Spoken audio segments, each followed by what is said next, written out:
Batman is sending the message across the world that anyone can be a superhero. But what about those individuals without Batman's funding? This is the Comic Historian channel where we take some of your favorite trade paperbacks and single issues and we break them down into digestible bites and then I read them dramatically back to you. This is the Comic Historian channel where I take some of your favorite trade paperbacks and single issues and I break them down into digestible bites to help you understand. Then I read them dramatically back to you. All alterations to the panels, text, and images are to prevent copyright problems, and all art is owned by its respective companies. Today we're going to be continuing our coverage of Batman Incorporated, and to catch you up briefly, Batman traveled through time, and when he came back, Dick Grayson had taken over as Batman in Gotham. So he decided that Dick Grayson was doing a great job. Why don't I take the idea of Batman global? Why don't I install Batmen everywhere that I can go? And the Batman Incorporated storyline is basically telling the stories of Batman creating new Batmen. And today we're going to discover what that message does to people who don't have the funding of Batman.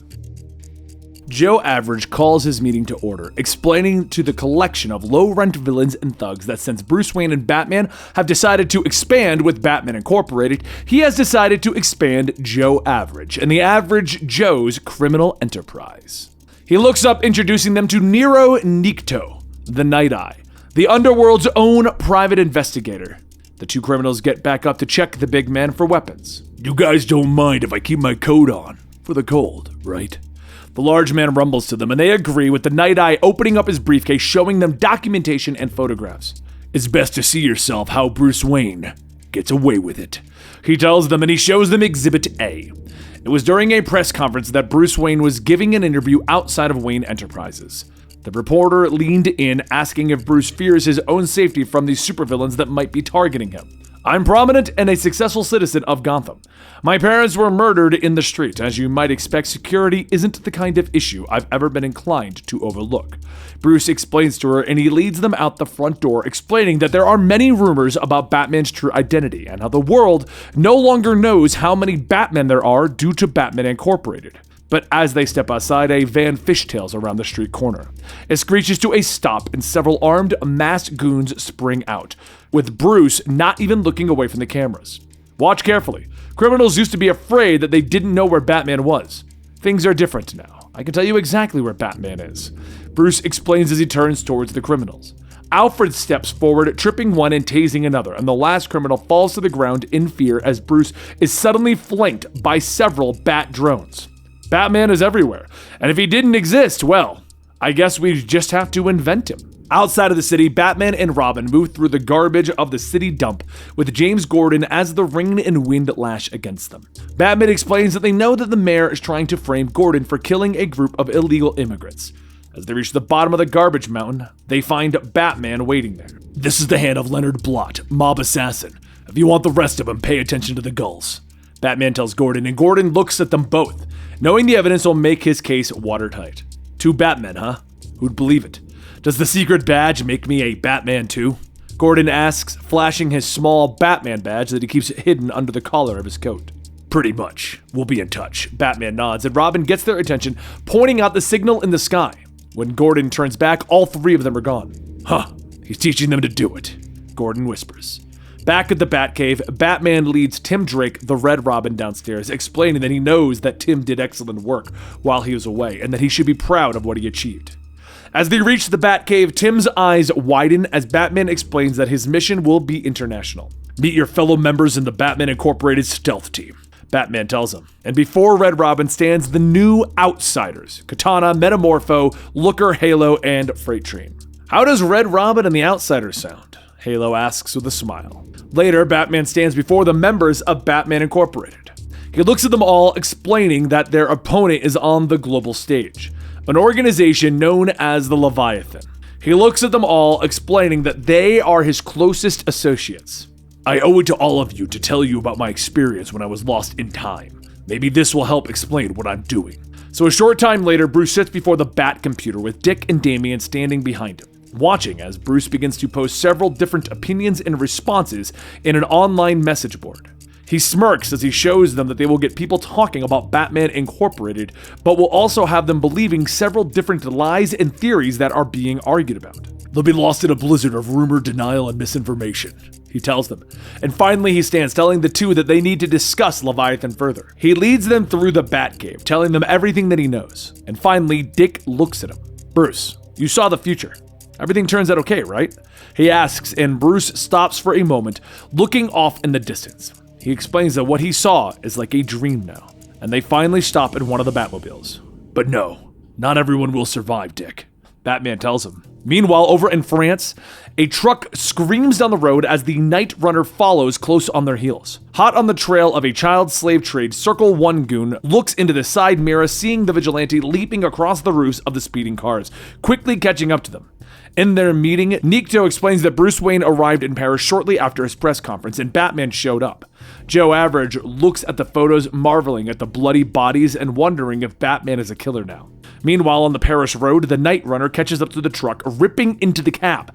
Batman lands on the roof above them, trying to stop the driver, and after the truck has crashed, Batman grabs one of the goons, demanding answers. "In the back! Delivery for Jimmy Song!" the thug cries, but Batman opens the truck doors, trying to save the children who are being smuggled. He finds them standing over the bodies of the French criminals, knives in their hands. "Leviathan!" the children shout in chorus to him with a smile. Later, in his hotel room, Bruce explains to Oracle that the children still refuse to speak to the police. "What have you got for me?" he asks her. She explains that she only has rumors, but that Cassandra Cain is following up on the Jimmy Song connection and the Hong Kong lead. In Hong Kong, Black Bat leaps for a helicopter over the city, with Batman entering the bathhouse, explaining to the gangsters that they have everything. "Every email and message you have ever sent, we can give it all to the police or to your wives. Let us talk like businessmen," Batman growls. Black Bat flips into the helicopter, taking out the guards swiftly, taking control of the bird. Black Bat to Batman. $3 million worth of neo-heroin has left the building over Hong Kong Harbor. She radios in. Nikto looks at the group as they continue to go through the photos of Batman's recent exploits. Wayne's in Kuala Lumpur. Batman's in Hong Kong. Batman's a girl. Then Batman's in Melbourne, Australia. Hot on the trail of the slave ring's wealthy clientele. And this one, we're talking a big-time movie star. The Night Eye explains. The group continues to flip through the photos. As you can see, Batman has actually tattooed the words "child molester" onto the man's forehead. Stories that Batman was also in North Africa are unsubstantiated, Nikto explains. Batman is in North Africa working alongside Batwing. Then he's standing before Wingman, explaining that his identity must remain secret. "I get it, Bruce." Wingman nods as he puts on his helmet. Finally, Nikto finishes his report and he looks at the group. "So where do the rumors end? Where does reality begin? Some say Batman died and came back as a god." Nikto says, but he shakes his head. And Joe Average shakes his head. "I'm a practical man, Nikto. I'm Joe Average. Batman is a legitimate target," he explains, and he points to the clock, explaining that the crime bosses from all around the world are joining forces at 6 p.m. for a flash crime event. "If Batman's everywhere, let him prove it," Joe says with a nod, and suddenly the smoke begins to billow out of Nikto's coat. The man's voice changes and he growls at the room. "You asked, Joe," he rumbles, and the goons begin to stand, swinging at the dark smoke with their weapons. Joe looks at Nikto in fear, not understanding what is happening. "You guys are way out of your depth in Gotham City," Nikto growls. "You should have stayed in Pennsylvania. We don't have a Batman in Pennsylvania. Not yet," the voice calls out, and suddenly Batman is standing behind Joe, his fist raised. "Welcome to Gotham," he growls. Meanwhile, Daedalus stands with his contact at Leviathan, explaining that they have 500 ready to deploy, each trained to imitate the action of a virus, infiltrate, contaminate, destroy. He laughs as they look at their view of the world far, far below. They move through the neighborhood. Each door, the man of bats knocks, checking in on the residents of the reservation. Each person explains that they are having issues or passing them along to someone who might need help, and they reach the last trailer, but there's no knock at the door. "Weird. I hear the baby. I can hear the TV," Man of Bats comments, and Raven shakes his head, explaining to his father that she is probably asleep or drunk. But the Man of Bats steps forward, ignoring his son's protests, kicking in the door. Inside, they find a young woman dead on the couch, her child sitting on the floor covered in his own filth, crying as he points at the TV. Man of Bats reaches down, pulling the suicide note from the young woman's hands, telling Raven to send a bat signal to the hospital. A short time later, Bill continues to help the old woman as a doctor at the hospital. One of the other docs leans in the door, telling him that the new boss wants a word. "Is this you, doctor?" the administrator asks as he puts a newspaper on the desk, showing the Man of Bats being arrested for a protest. The administrator looks up, not pleased, and he explains that while his predecessor turned a blind eye to Bill's antics, he will not. "Don't you think it's time that you leave crime to the police?" Bill folds his arms across his chest, asking how what he does on his off nights is any business of the hospital. "What I do as Man of Bats doesn't impact my work as a doctor," he explains, but the administrator looks up, telling him to be careful. "Things are changing around here," he warns. Later that night, Man of Bats and Raven drive their old pickup through the reservation. Raven still doesn't understand why his father came back and explains that soon he'll be too old to join the Teen Titans. "Nothing important will ever happen here," Raven grumbles, and Man of Bats doesn't even look at his son as he explains that he came back to help the people. "Your people, what we do, how we present ourselves, that's what's important," Man of Bats explains, but Raven scoffs. "I'd kill to fight one giant robot or a master supervillain," Raven grumbles. The truck pulls into a bar parking lot, and Man of Bats steps out, explaining to his son that the Reds gang is more organized than Sam Black Elk, but Raven tries to stop his father, reminding him that he can't prove any of this. In front of them, Sam Black Elk lashes out, kicking his dog. "Big man kicking a dog," Man of Bats calls out as he steps forward. The hero snarls at the man, explaining that it's people like him that are destroying their community. "You got nothing to do, so you harassed me since I came home," Black Elk calls, and he laughs at the heroes, lashing out, kicking the dog again.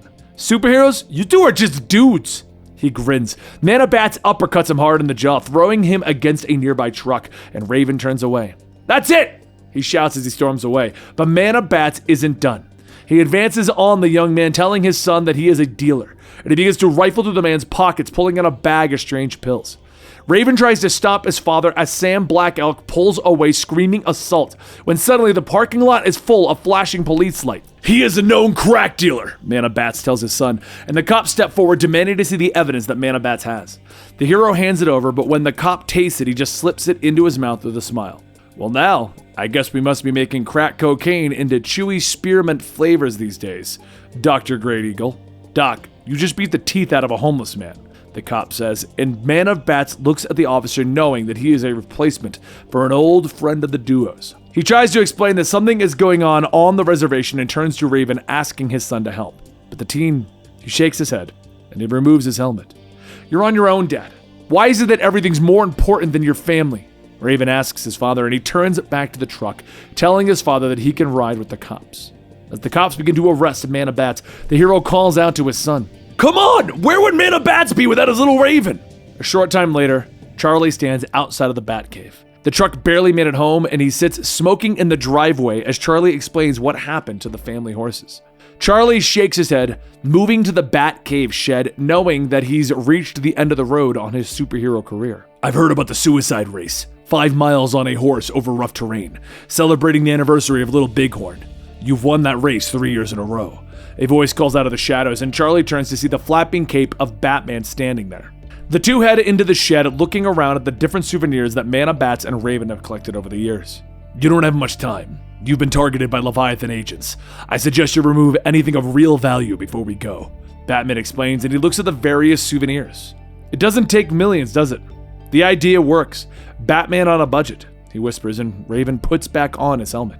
"My Batmobile just broke down again. How do we get to my dad in time?" Elsewhere, in the backseat of the cop car, Man of Bats questions where they're heading. "Why are we leaving town?" he asks, and Man of Bats leans forward, demanding to know who the cop really is, and the officer turns, seeing the questions in his own partner's eyes. "Me? I'm Leviathan. And your history," the cop says with a smirk. Suddenly, Sam Black Elk shifts and reveals that he isn't really cuffed, and he holds up the cuffs, smiling at the Man of Bats. "Uh-oh. Thanks to my dad, everybody knows who you are, and that's what makes you vulnerable," he says with an evil smile. The Man of Bats looks shocked as the front police officer pulls a gun, shooting his partner in the head. Sam Black Elk lashes out, stabbing the hero in the stomach with a knife. By night, I'm the Red Ripper, and you were right about my dad and me. He laughs and he explains that even while Man of Bats helped the community, Sam was recruiting an army. He motions outside to the armed men who have begun to surround the police car, and he pulls out his knife, preparing to stab the hero again. Everywhere the standard of the bat rises, it will be chopped down, and we're going to make an example of you and your little...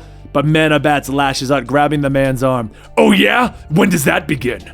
Man of Bats snarls as he elbows him in the face, and outside the officer begins to open up the back door. But Man of Bats kicks it open, the metal slamming into the cop, throwing him away. Man of Bats climbs out, his arm wrapped around Sam's neck as he uses the man as a shield. He looks around at the gathering of criminals. He recognizes their faces. Half of you guys I've never seen here before. Don't think you moved in for the job prospects. He growls, throwing Sam aside, using his hands to keep pressure on the gushing wound. He raises a bloody fist, growling in anger. I'll put the first 5 of you in body casts for 18 months, even wounded. So who wants to take the first shot? He snarls, and one person raises their hand when an arrow suddenly cuts through it. The goons turn around, and another gets a batarang in the face, dropping him. And the rest turn, seeing Batman and Raven riding hard on them. Raven fires another arrow, this one casting a net over a group of thugs. The heroes leap off of the vehicle, jumping amongst the thugs, beginning the fight. As Sam pulls out his gun, he aims for Raven's head, but Man of Bats leaps in the way, catching the round in the thigh as he pushes Raven aside. Raven gets up, trying to protect his father with one of their wooden bat shields. You think your little wooden shield is going to protect you? Sam laughs, but he doesn't see the dog coming up from behind.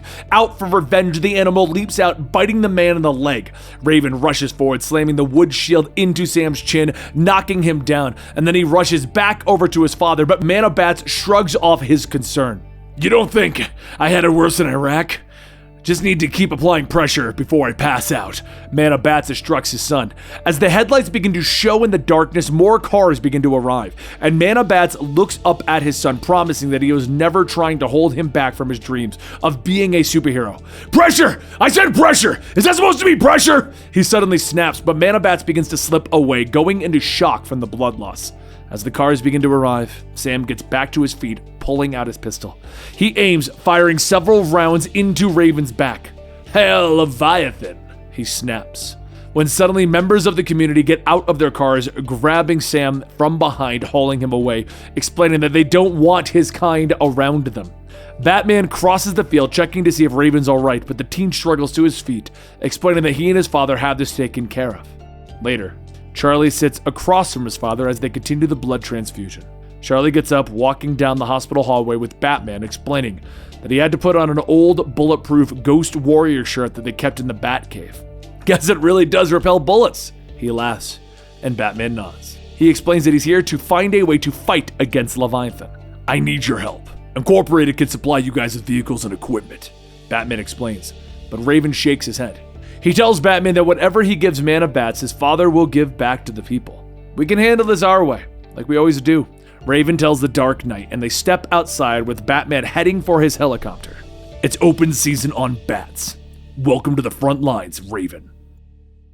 And there you have it, issues 6 and 7 of Batman Incorporated. We now know who the big bad of the storyline is. It is Leviathan, but what does that mean for Batman, Robin, and the entire Bat family? Also, I'm curious, what did you guys think of Man of Bats and Raven not wanting the help of Batman? I kind of like that idea that there's a guy who wants to be Batman, but without any of the funding, and if Batman tries to fund him, he's just going to give it out.